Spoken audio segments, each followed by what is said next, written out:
Doctor कह दिया अब समय आ गया। पूरी जिंदगी चिल्लाते रहे कि मेरा समय आने दे, मैं बताऊंगा मैं क्या है। अगर बोलता कि भोलेनाथ एक समय ऐसा देना कि मैं तेरा भजन कर सकूं, भोलेनाथ एक समय ऐसा देना कि मेरे भीतर का अहंकार चले जाए, भोलेनाथ एक समय ऐसा देना कि मैं किसी के आगे हाथ जोड़कर किसी से भिक्षा न मांगूं, मैं कभी किसी से कर्ज ना लूं। बाबा ऐसी कृपा करना कि मेरे भीतर अहंकार ना आए। तो बाबा समय अच्छा लाता जाता लाता जाता लाता जाता, पर दूसरे को नीचा गिराने के लिए मेरा समय आन दे फिर बताऊंगा, मेरा समय आन दे फिर बताऊंगा। और मालूम पड़े वो समय हॉस्पिटल में आ गया और डॉक्टर ने कह दिया अब घर ले जाओ, समय आ गया इनका। फिर क्या मतलब था ऐसा समय? भगवान से कहो तू कालाधिपति है। फिर निवेदन करूंगा, घड़ी खराब हो जाए तो कपड़े वाला नहीं सुधारेगा। सुधारेगा क्या? जम के बोलो जरा। नहीं, घड़ी खराब हो गई तो किराने वाला सुधारेगा क्या?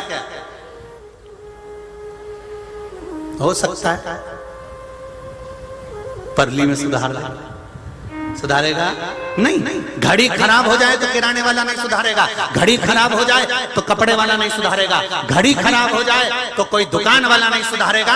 घड़ी खराब हो जाएगी तो घड़ी वाले की दुकान पर जाना पड़ेगा, घड़ी वाले से कहना पड़ेगा भैया मेरी घड़ी खराब हो गई है, चल नहीं रही है, तुम देखो जरा, इस अटक अटक रही है, बहुत तकलीफ में। घड़ी वाले ने घड़ी ली, उसको निकाला, निकाल के कान से लगाया, लगाने के बाद भी देखा कि घड़ी तो चली नहीं रही है। उसने घड़ी को सब कुछ कर कर देख लिया। फिर उसने कहा भैया देखो ये घड़ी तो ठीक होगी, मैं एक काम करता हूँ इसको कंपनी में भेज देता हूँ, कंपनी का माल है, कंपनी में जाके ठीक हो जाएगी। कंपनी में भेजेगा, कितना दिन लगेगा भैया? तो क्या कम से कम 7 दिन तो लगेंगे, 7 दिन लगेंगे और घड़ी ठीक होकर आ जाएगी। और 7 दिन के लिए कंपनी में भेज दी, कंपनी में भेजी और घड़ी ठीक होकर आ गई। घड़ी कहाँ पर ठीक हुई? किराने की दुकान पर हुई क्या? नहीं। कपड़े की दुकान पर हुई? नहीं।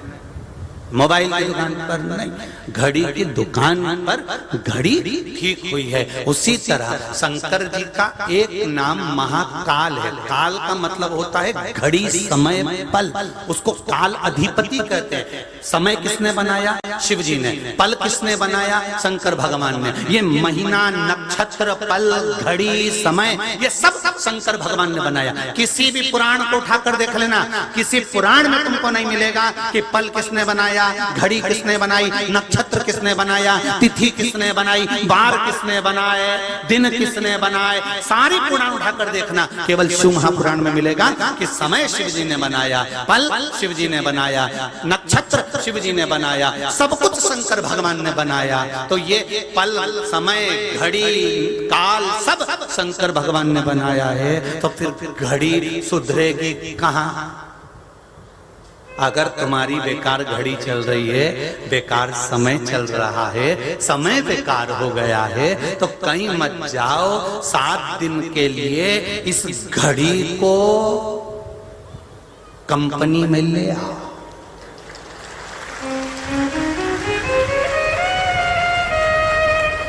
सात दिन के लिए इस घड़ी को, घड़ी मतलब शरीर, इसी का शरीर का सही समय नहीं चल रहा है। ठोकर लग गई, गिर गए, कुर्सी का पाया टूट गया, गिर गए, बाथरूम में जा रहे थे, गिर गए, एक्सीडेंट हो गया, ना जाने ऐसा कैसा समय चल रहा है। पंडित जी जरा देख कर बताओ। पंडित जी ने कहा ये करो वो करो, सब ठीक होगा, पर समय फिर भी ठीक नहीं हुआ। हमने पंडित जी के भोजन कराया, कन्या भोज करवाया, भंडारा करवाया, सब कुछ करा, उसके बाद भी हमारा समय ठीक नहीं हो रहा। हमने तो पितरों के नाम पर पिंडदान भी कर दिया, हमने तो ये भी कर दिया, हमने तो वो भी कर दिया। सबके पास बहुत लंबी लिस्ट है कि हमने क्या क्या करा, तो भी हमारा समय ठीक नहीं आ रहा। तब निवेदन है, अभी तक घड़ी तुमने किराने की दुकान पर सुधरवाई थी, अभी तक घड़ी तुमने कपड़े वाले की दुकान पर सुधरवाई थी, तुमने अभी तक घड़ी कंपनी में नहीं भेजी थी। अब इस शरीर को शिव महापुराण की कथा में लेकर बैठ जाओ। 7 दिन में ऐसी घड़ी सुधारेगा कि 3 महीने में पता चल जाएगा कि घड़ी ठीक है कि नहीं है।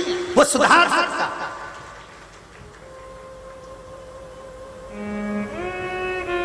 घड़ी सुधारने की जवाबदारी उसकी है, समय सुधारने की जवाबदारी उसकी है, पल नक्षत्र सुधारने की जवाबदारी उसकी है।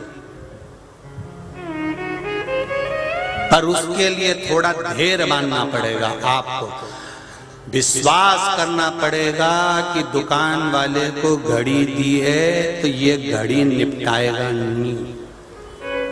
कई लोगों को दुकान वाले पे पत्नी कह देती है करने के लिए, किसके यहाँ डाली? वही बड़ा दरवाजा के पास में दुकान है ना उसको। अरे वो तो चोटा है, पूरी की पूरी घड़ी रख लेगा, तुम्हारी पूरी घड़ी के अंदर का पूरा सामान निकाल कर रख लेगा। कहाँ तुमने घड़ी डाली? अपना वो रिश्तेदार है ना, हमारी बुआ का लड़का, उसके यहाँ डाल देते तो घड़ी सही कर देता। तो इतने में उसने बोल दिया तेरी बुआ के लड़के के यहाँ तो 4 बार डाली फिर भी सही नहीं हुई, अब की बार दुकान चेंज कर दी। बहुत देख लिया कि अपना समय नहीं बदल रिया, सब कुछ करके देख लिया समय नहीं बदल रहा, तब आखिरी में फिर दुकान चेंज कर दी। और ऐसी दुकान चेंज हुई कि जब टीवी का चैनल खोलो तब शिव पुराण पढ़ने को मिलती। जो पंडित मिलेगा वो यही देखेगा।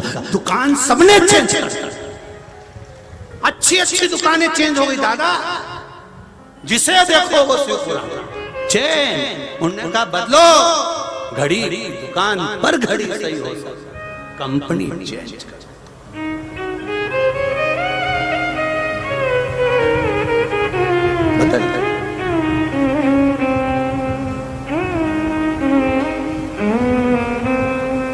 जितने भी लोग इस कथा को सुन रहे हैं, धूप में खड़े हैं, यहाँ वहां पूरे चारों तरफ ढेर, कैमरे की भी निगाह में नहीं आ पा रहे हो, तुम इतने सारे आ गए। कैमरा छोटा सा, तुम मोटा सा।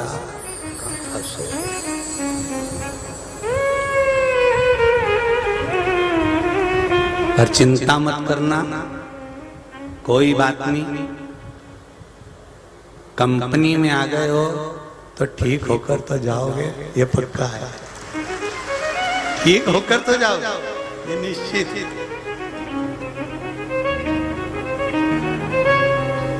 पहुंचना महाराज वो शिव है, कब पहुंचू? करुणा सागर, करुणा करिए। शिव महापुराण की कथा कहते हैं,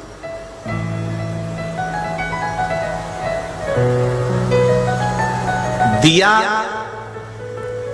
दीप सोने का है कि मिट्टी का है, उसका कोई फर्क नहीं पड़ता। दीपक सोने का है कि मिट्टी का है, उसका कोई फर्क नहीं पड़ता।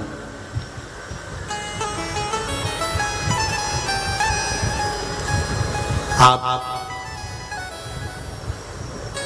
सोने के दीपक में भगवान को बाती लगा रहे हो कि चांदी के दीपक में बाती लगा रहे हो कि मिट्टी के दीपक में बाती लगा रहे हो कि पीतल के में लगा रहे हो कि आप रतन माणिक मोती के दीपक में दिया लगा रहे हो, उससे कोई फर्क नहीं।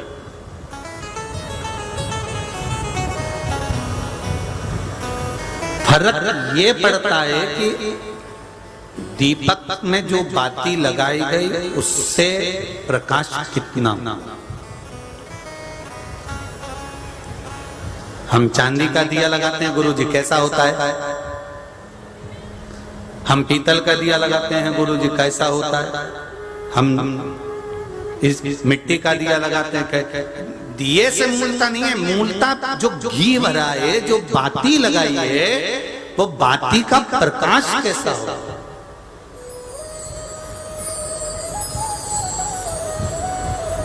वो बाती का प्रकाश कितना, वो बाती के प्रकाश का क्या मूल्य?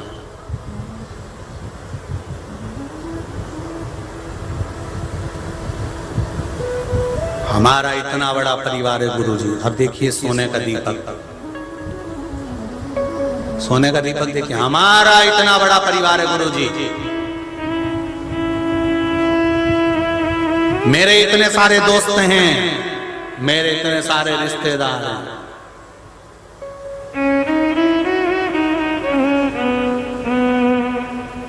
ठीक है, ये सब सोने के दीपक है। प्रकाश किसका कर रहे हैं?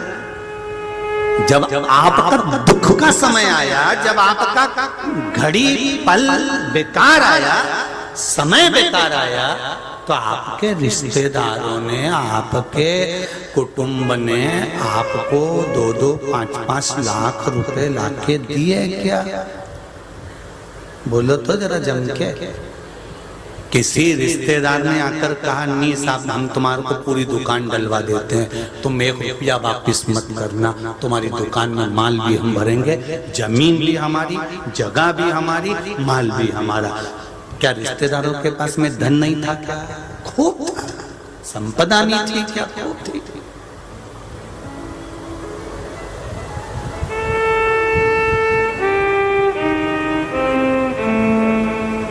ये सब सोने के दिए हैं, दिख रहा है। हमने भगवान के सामने सोने का दिया लगाया। मेरा तो इतना बड़ा परिवार, मेरा इतना बड़ा कुटुंब, मेरा इतना बड़ा कबीला, मेरे इतने रिश्तेदार। जब दुख की घड़ी आई, रिश्तेदार का मतलब, कुटुंब का मतलब, परिवार का मतलब मालूम है कि नहीं मालूम है? एक को दुख आया तो 5-6 जितने भाई हैं उन्होंने अपने पास का धन निकाल कर इसको पूर कर इसको अपने लेवल में लाकर खड़ा कर दिया। तो समझो कि रिश्तेदार है, तो समझो कि कुटुंब वाला है।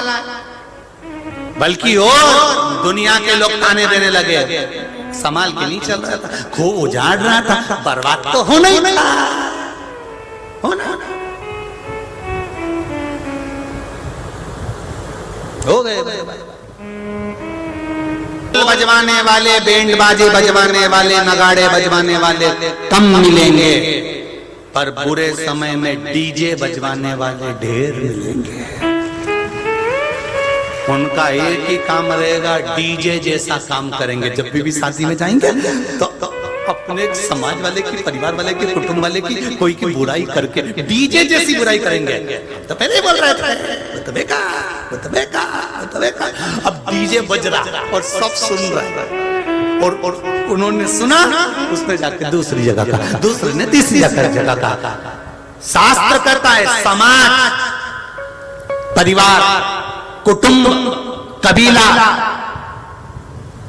वक्त पड़ने पर, समय आने पर, हमारे सनातनी धर्म को भी समय आने पर अपनी गंध दुनिया को दे देती है। प्लास्टिक अपनी गंध दुनिया को दे देता है। जो चीज जल रही है वो अपनी गंध दुनिया को दे रहा है। जैसे प्लास्टिक जलने पर वो अपनी गंध दुनिया को दे देता है, लकड़ी जलने पर वो अपनी गंध दुनिया को दे देता है, पत्ते जलने पर वो अपनी गंध दुनिया को दे देता है। उसी तरह एक शंकर का जो उपासक होता है, शिव भक्ति करने वाला होता है, शंकर का गुणगान करने वाला होता है, शिव मंदिर में जाने वाला होता है, शंकर की भक्ति में डूबने वाला होता है, शंकर के चौखट के सामने से जो निकलने वाला होता है, वो भी चलते चलते अपनी गंध संपूर्ण विश्व में फैला जाता है, और उससे ये शिव भक्ति की गंध उसके भीतर से आने लगती है।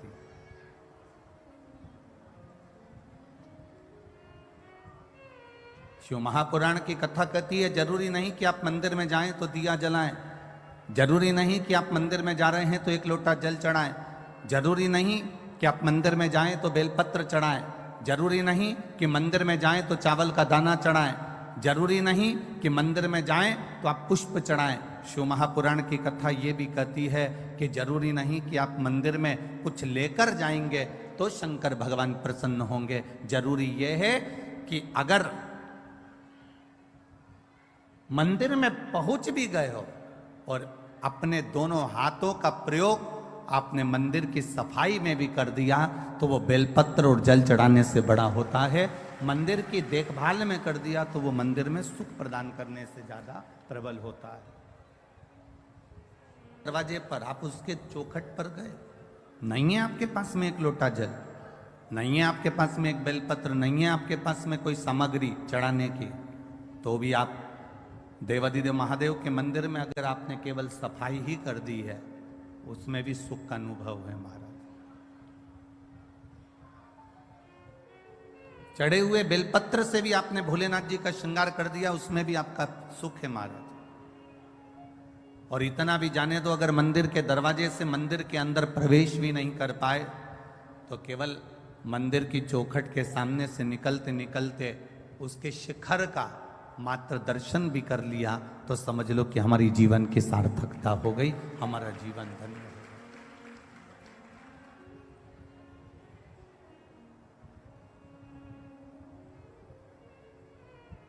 हमने उसको पा लिया। क्या है ये 24,000 श्लोक की जो शिव महापुराण की कथा है, इसमें क्या भरा पड़ा है ये तो आज तक किसी को भी नहीं मालूम पड़ा। वैज्ञानिक कहते हैं कि ये 24,000 श्लोक की शिव महापुराण में विज्ञान भरा पड़ा हुआ है। साइंस कहता है कि 24,000 श्लोक की शिव महापुराण में हमारा पूरा साइंस भरा पड़ा है। पतंजलि कहते हैं कि शिव महापुराण की कथा में पूरा की पूरी औषधि भरी पड़ी है। भक्त कहते हैं शिव महापुराण की कथा में केवल भक्ति भरी पड़ी है। स्त्रियां कहती हैं शिव महापुराण की कथा में हमारा अखंड सौभाग्य भरा पड़ा है। कन्या कहती हैं इस शिव महापुराण की कथा में हमारा सुंदर वर भरा पड़ा है। वर कहते हैं इस शिव महापुराण की कथा में हमारी इच्छा, हमारी भक्ति, हमारा स्नेह भरा पड़ा है। बैरागी कहते हैं इसमें वैराग्य है। त्यागी कहते हैं इसमें त्याग है। संत कहते हैं इसमें विरक्ति है। तपस्वी कहते हैं इसमें तप है। और शिव महापुराण स्वयं अपने आप में कहती है जो दिल से सुन लेता है महादेव उसकी गोदी को भरकर 3 महीने में उसका भंडार आनंद में दे देते हैं। आए आप अपनी मर्जी से, पर आपको बुलाने वाला कोई दूसरा नहीं है। अगर मैनपुरी की इस पावन प्रांगण में बनखंडेश्वर महादेव के मंदिर के प्रांगण में बैठकर अगर आप कथा का तत्व का श्रवण कर रहे हो, चौहान परिवार इस कथा का मुख्य यजमान पद ग्रहण कर कर अगर कथा करवा रहा है तो ये आपकी एक सुखता, एक आनंदता। बैठो कथा में और ये मत सोचना कि शिव महापुराण की कथा में जाकर बैठे हो। तुम तो ये विचार करना कि हम देवाधिदेव महादेव के पास में बैठकर अपने दिल की बात भगवान शिव जी से कहने के लिए बैठे। हम अपने मन की बात भगवान शंकर को बताने के लिए बैठे।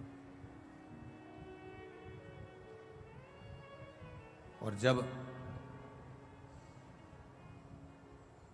हम उससे कहेंगे तो वो सुनेगा। कोई कहे कि गुरुजी पहले दिन की कथा सुनना चाहिए कि दूसरे दिन की कथा सुनना चाहिए कि तीसरे दिन की कथा सुनना चाहिए कि चौथे दिन की कथा सुनना चाहिए, 5वें दिन की सुने, 6ठे दिन की सुने, 7वें दिन की सुने, सुने कब की?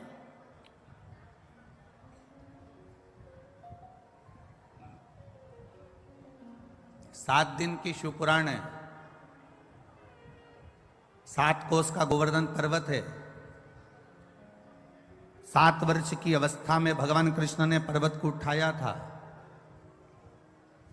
7 दिन में आपका और हमारा जन्म हुआ है। रविवार, सोमवार, मंगलवार, बुधवार, गुरुवार, शुक्रवार, शनिवार, ये 7 दिन में आप भी पैदा हुए और हम भी पैदा हुए। कोई रविवार को हो गया, कोई सोमवार को हो गया, कोई मंगलवार को हो गया, कोई बुधवार को हो गया, कोई शुक्रवार को हो गया, कोई शनिवार को हो गया। 7 दिन में अगर जन्म हुआ है तो 7 दिन में ही हमारी मृत्यु भी है। अलग से कोई दिन हमारे लिए मरने के लिए नहीं आएगा। रविवार को जन्म हुआ, सोमवार को बड़े हुए, मंगलवार को ब्याह हुआ, बुधवार को बच्चे हुए, गुरुवार को बीमार पड़े, शुक्रवार को हॉस्पिटल गए और शनिवार को सीताराम हो गए। ये 7 दिन ऐसे ही निकल गए। अब इन 7 दिन में से अगर एक क्षण, एक दिन, एक पल, एक घड़ी, यहां तक शिव महापुराण की कथा कहती है कि एक क्षण की भी अगर हमने शिव महापुराण की कथा को श्रवण करा है तो हमने अपनी जिंदगी को सार्थक बनाया।